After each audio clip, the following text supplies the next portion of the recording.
Hello students, hydraulic machines के video lecture में आप सभी का स्वागत है। आज इस वीडियो लेक्चर में हम डिस्कस करेंगे पेल्टन टरबाइन के बारे में। In this video we will see the arrangement of the Pelton turbine. We will come to know that how it works, what is the processes, what are the processes involved for its working. We will discuss about the main parts of the turbine as well as its design aspects. So before moving further, let me tell you that this turbine is named as Pelton turbine. This turbine is named after an American engineer, L.A. Pelton. L.A. Pelton. Since we are discussing Pelton wheel, so we must know this thing कि आखिर ये Pelton wheel क्यों कहलाता है. Okay, now come on it's main parts. तो main parts के बारे में मैं आपको डिटेल करूं, इससे पहले मैं आपको दो बातें बता देना चाहूंगा. The first thing is that Pelton turbine is a tangential flow turbine. It is a tangential flow turbine.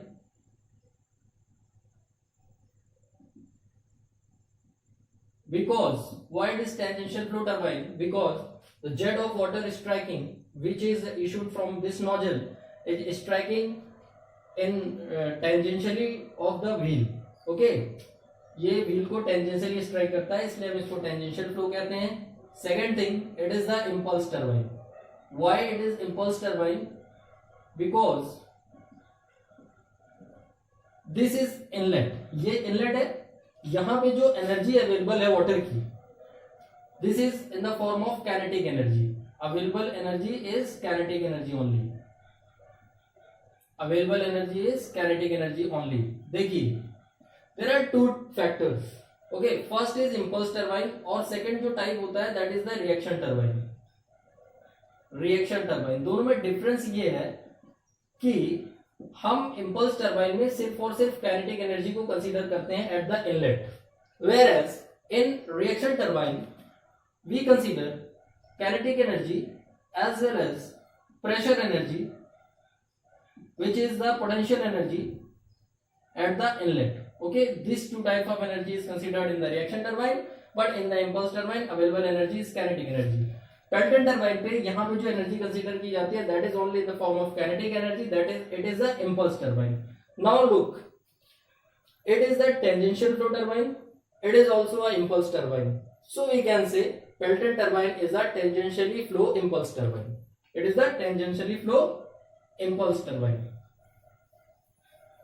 Okay, now come on its arrangement.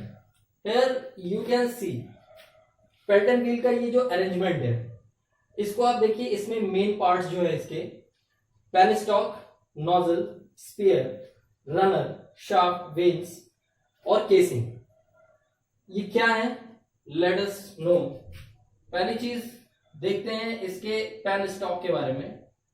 तो penstock is very simple.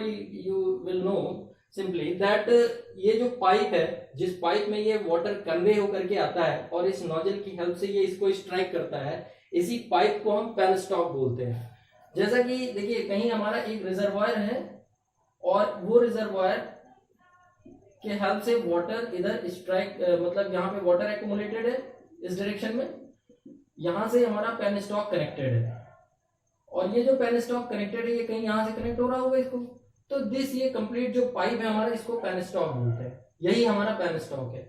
Okay, now the second part जो हमारा main part है वो nozzle है. Why we use nozzle है, because इसके जो diameter होता है ये बहुत कम है, बहुत ही कम डायामीटर है. तो यहाँ पे ये वाटर को इट्स मैक्सिमम वेलोसिटी के साथ में इसको यहाँ पे इशू करता है ताकि ये रनर को पावर दे सके, एनर्जी दे सके. ज्यादा वेलोसिटी होगी, ज्यादा काइनेटिक एनर्जी होगी, ज्यादा एनर्जी होगी तो ये स्ट्राइक करेगा ज्यादा एनर्जी के साथ और it will tends to move in its maximum velocity. इसलिए नोजल का यूज हम करते हैं. यहाँ पे नोजल लगा देते हैं इस पाइप से ताकि ये इसको बहुत ही पतले एक जेट के फॉर्म में इसको भेजे और ये काइनेटिक एनर्जी इसकी मैक्सिमम रहे यहाँ पे. ठीक है, उसके बाद इस नोजल के अंदर में एक हमारा फ्लो रेगुलेटिंग अरेंजमेंट होता है. नोजल के साथ में ही होता है हमारा फ्लो रेगुलेटिंग अरेंजमेंट, जिसको हम कहते हैं spear. Flow regulating arrangement which is called spear. Spear जो हमारा ये this is spear you can say. Okay, spear का क्या काम है? ये स्पीयर है, ये स्पीयर व्हील है, यहां से व्हील कनेक्ट होता है। जब हम व्हील को रोटेट करते हैं तो ये स्पीयर अंदर और बाहर की ओर मूव करता है। अगर हम एक डायरेक्शन में रोटेट करेंगे अंदर की साइड में जाएगा, एक डायरेक्शन में रोटेट करेंगे ये बाहर की साइड में आएगा। जब ये अंदर की तरफ मूव करता है means it will enclose this area, मतलब ये जो डाया है ये इसको ब्लॉक करने की कोशिश करेगा, कम एरिया प्रोवाइड करेगा वाटर को अंदर की ओर जाने के लिए, जिसकी वजह से उसकी वेलोसिटी इंक्रीज हो जाएगी। While this turbine is in the process, if at any moment we need to maximize its velocity, to increase its velocity, then we will close the sphere. Velocity will automatically increase, then energy will increase. और similarly, जब हम इसको बाहर की ओर पुल करेंगे तो ये ज्यादा एरिया प्रोवाइड करेगा, वेलोसिटी डिक्रीज हो जाएगी। तो this is flow regulating arrangement which is known as spear. It is the regulated by the spear wheel. Okay, now since we are knowing this is the vanes या bucket भी हम कह सकते हैं इसको। आपने स्पीयर देख लिया, अब हम बकेट की बात करेंगे विच इज वेन्स। ये देखिए वेन्स है हमारा, इसको हम बकेट भी बोलते हैं।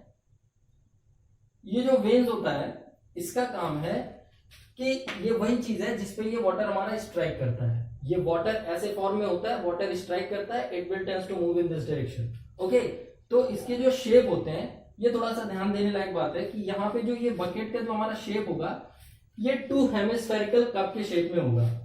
मतलब एक हेमिस्फेयर और ये दूसरा हेमिस्फेयर, और ये 2 हेमिस्फेरिकल कप के शेप में है। और ये जो सेंटर वाली जो लाइन है, ये जो बीच में, इसको हम कहते हैं स्प्लिटर। यहाँ पे ये जो चीज है इसको हम कहते हैं स्प्लिटर। इसका काम क्या है? इसका काम यह है कि ये वाटर जो जेट यहाँ पे स्ट्राइक कर रहा है इसको ये इस डायरेक्शन में और इस डायरेक्शन में, दोनों डायरेक्शन में डिवाइड कर देना। ठीक है, ये चीज ऐसे सेट रहती है एक हेमिस्फेरिकल कप के शेप में, वाटर हमारा फ्लो करता है, स्ट्राइक करता है, 2 पार्ट में डिवाइड होता है एंड इट मूव्स, ये मूव करता है इस डायरेक्शन। ठीक है जी। नाउ बकेट समझ में आ गया हमें, वेन्स हमने देख लिया। Now we will look after runner. Runner पर देखेंगे what is runner. This is the disc. Okay, ये जो डिस्क है जो कि ये शाफ्ट से कनेक्टेड है, इस डिस्क को हम रनर कहते हैं। ये जो रनर है this is made up of cast iron और स्टेनलेस स्टील। तो this is made up of cast iron और स्टेनलेस स्टील। इसी डिस्क को हम रनर कहते हैं।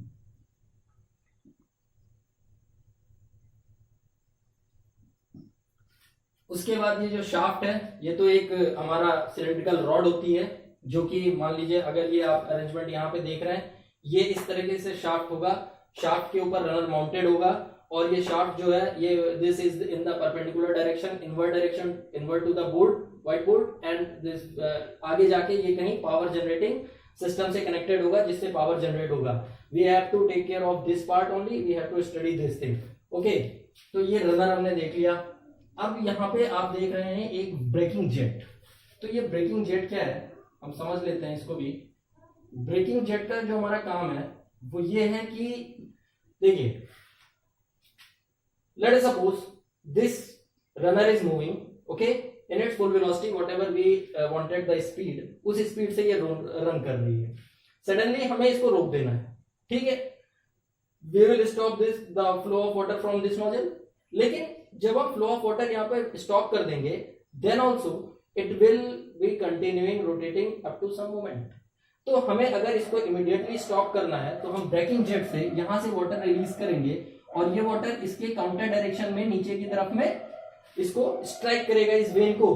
तो ये vane, this vane it turns to rotating in this direction and the water coming from the breaking jet will strike in this direction, so it will be neutralize its velocity और ये रुक जाएगा यहाँ पे, इसको ये स्टॉप कर देगा। तो ब्रेकिंग जेट का इतना सा काम है। तो हमने ये पार्ट में देख लिया। अब मैं एक चीज और बता दूं आपको, ये जो केसिंग जिसके अंदर ये सारा का सारा सिस्टम और अरेंजमेंट इंस्टॉल है इसको केसिंग कहते हैं। केसिंग का जो हमारा काम है वो सबसे पहला काम तो ये है कि ये केसिंग जो है इसको सेफ गार्ड प्रोवाइड करता है।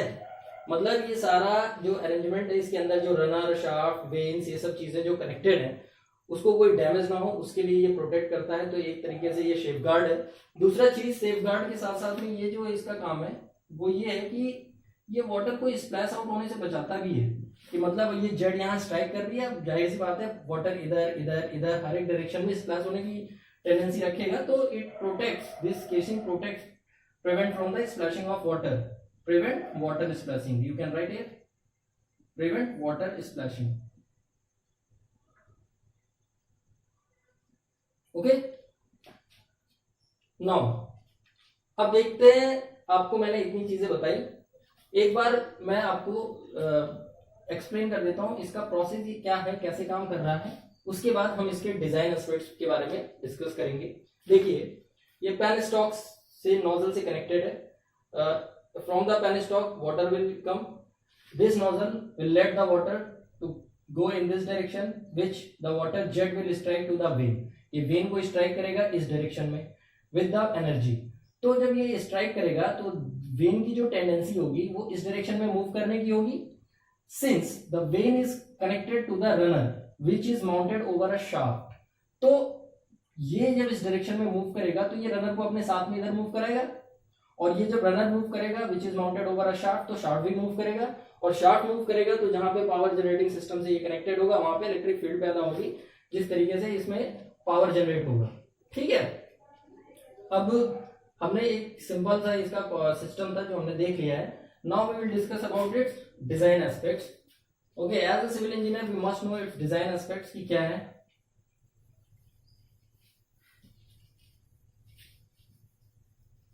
तो डिजाइन एस्पेक्ट्स में हम इसकी वेलोसिटी ऑफ जेट देखेंगे, डिजाइन एस्पेक्ट्स में जो डिजाइन क्राइटेरिया है जब हम उसकी बात करेंगे तो पहली चीज हम देखेंगे कि velocity of jet, velocity of jet, जो जेट निकल रही है उसकी velocity, this can be represented as v1 is equals to cv under root 2g capital H, where cv is coefficient of velocity जिसकी वैल्यू लाई कर सकती है 0.97 से 0.2 0.98। Okay, this is the general value we take. h जो हमारा है, h is the net head, net head, okay, you can से height.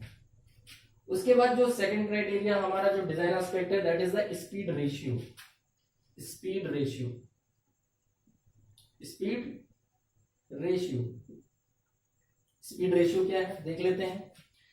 Speed ratio can be represented by Ku, okay, और जो Ku का हमारा जो फॉर्मूला है या हम कह सकते हैं कि speed ratio is the ratio of velocity of wheel to the velocity of jet, let the velocity of wheel is u and velocity of jet is root 2 gh, so we can say that Ku is the u by root 2 gh, this is the Ku, okay।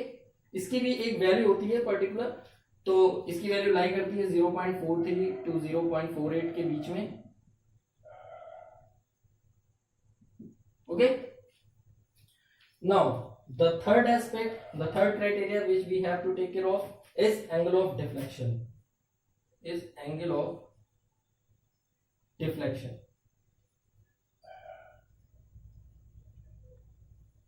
Angle of deflection क्या है, 180 degree पे ये जा रहा है, strike कर रहा है, जो हमारा ब्लेड एंगल जब आउटलेट पे यानी ब्लेड एंगल मूव करने की कोशिश करेगा तो ये एक एंगल क्रिएट करेगा, और वो जो एंगल 180 से माइनस कर देने पे जो एंगल आती है that is the angle of deflection. So we can say angle of deflection is 180 degree minus beta 2, where beta 2 is what, beta 2 is blade angle at outlet, okay, blade angle at outlet, this is the angle of deflection। this angle of deflection is generally lies between 160 degree to 170 degree, in most of the cases we take it as 165 degree, ज्यादातर questions में हम इसको 165 degree ही लेते हैं, या question में दिया भी रहता है 165 degree, okay.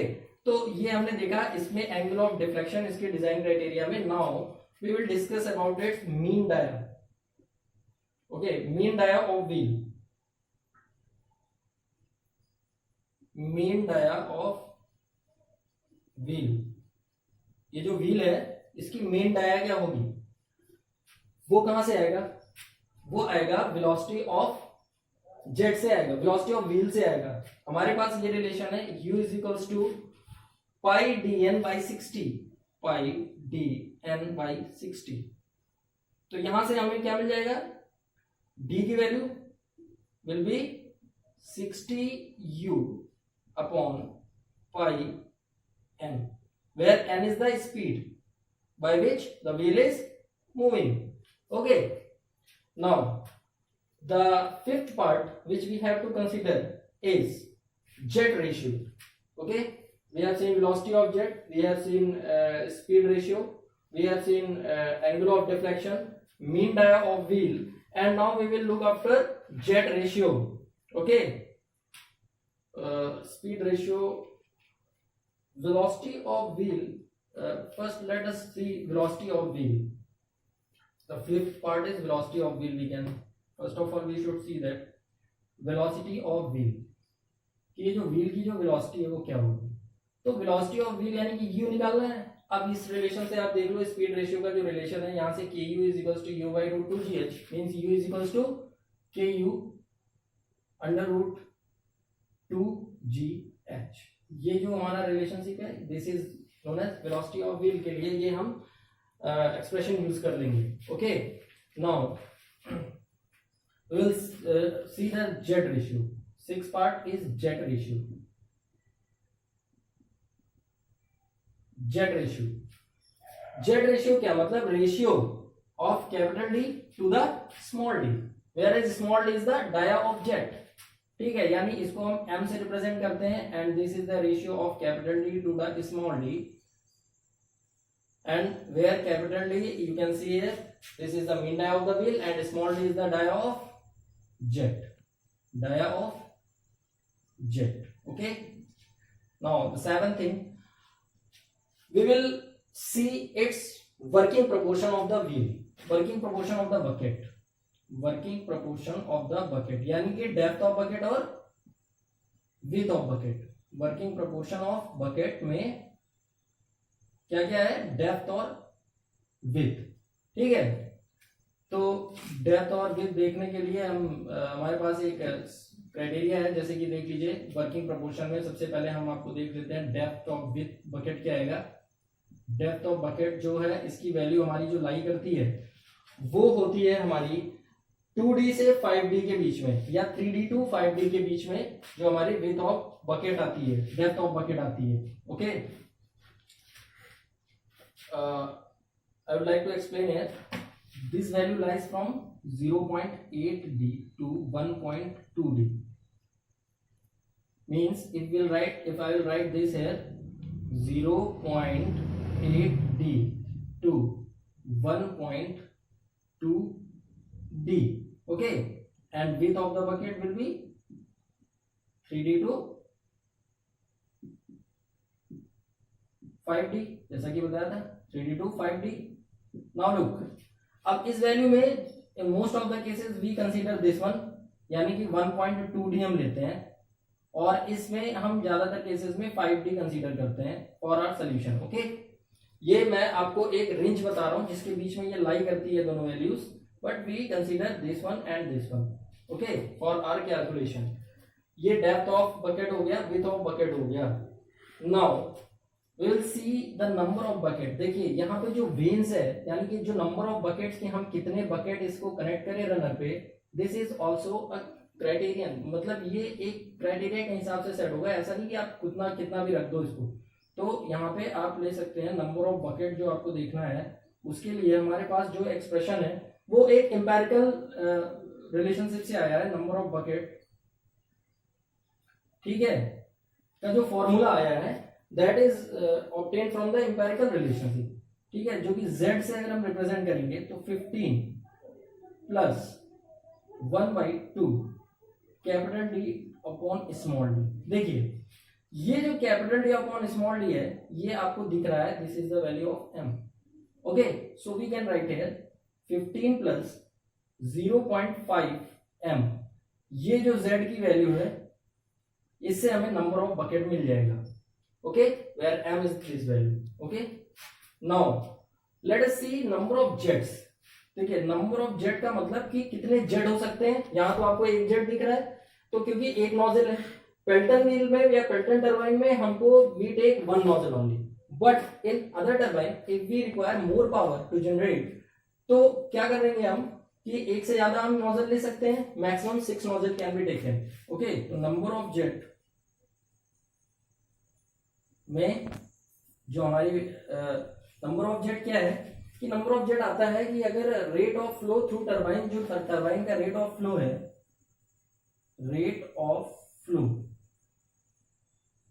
Through turbine upon rate of flow through single nozzle upon rate of flow through single nozzle, rate of flow through single nozzle, any of the single nozzle. मैंने आपको बताया कि more than one nozzle can be taken in other turbines if we require more power, and it can be maximum up to 6 nozzles. Okay, तो number of jet हमने देख लिया, कैसे find करनी है। यानी अगर rate of flow through turbines यानी कैपिटल क्यू है और rate of flow through single nozzle small Q है, तो this will be the ratio of capital Q to the small Q. Okay, the 10th thing which we have to take is the jet diameter. Okay, कि ये जो jet आपकी निकल रही है इसकी क्या डाया होगी। तो देखिए जेट डाया फाइंड करने के लिए देखिए आपके पास एक रिलेशन आपको यहां से आपको मिल रहा है वेलोसिटी का v1। आपने देखा कि v1 is equals to cv root 2gh है, ठीक है। अब cv रूट 2gh है, इधर देख लेते हैं। तो हमने देखा कि हमारे पास जो डिस्चार्ज का फॉर्मूला है दैट इज a1v1। a1 की वैल्यू हमने रखी π/4 d1 स्क्वायर, और जो v1 की वैल्यू है वो यहां से हम पुट कर देंगे, यानी यहां से, यानी कि that will be cv root 2gh। तो यहां से अगर हमें d1 चाहिए तो d1 will be what 4 into Q upon pi into cv root 2gh, and this will be in the under root, because d1 square की वैल्यू ये आती तो हमारा ये अंडर रूट पे आ जाता। तो हमने देखा कि फर्स्ट थिंग डिजाइन एस्पेक्ट्स में we have to consider 10 factors. Velocity of jet which comes by using this thing, speed ratio, angle of deflection, mean diameter of wheel, velocity of wheel, jet ratio, working proportion of bucket in which depth of bucket and width of bucket is consisting, and the air thing is number of bucket, number of jet diameter, okay, which is expressed here. Okay, we have seen the process how it works, we have understood the main parts of the Pelton turbine. तो I hope कि this video is clear to you all, आपको समझ आया होगा Pelton turbine. For any other topics to be explained, you can write in the comment section. Thank you, students.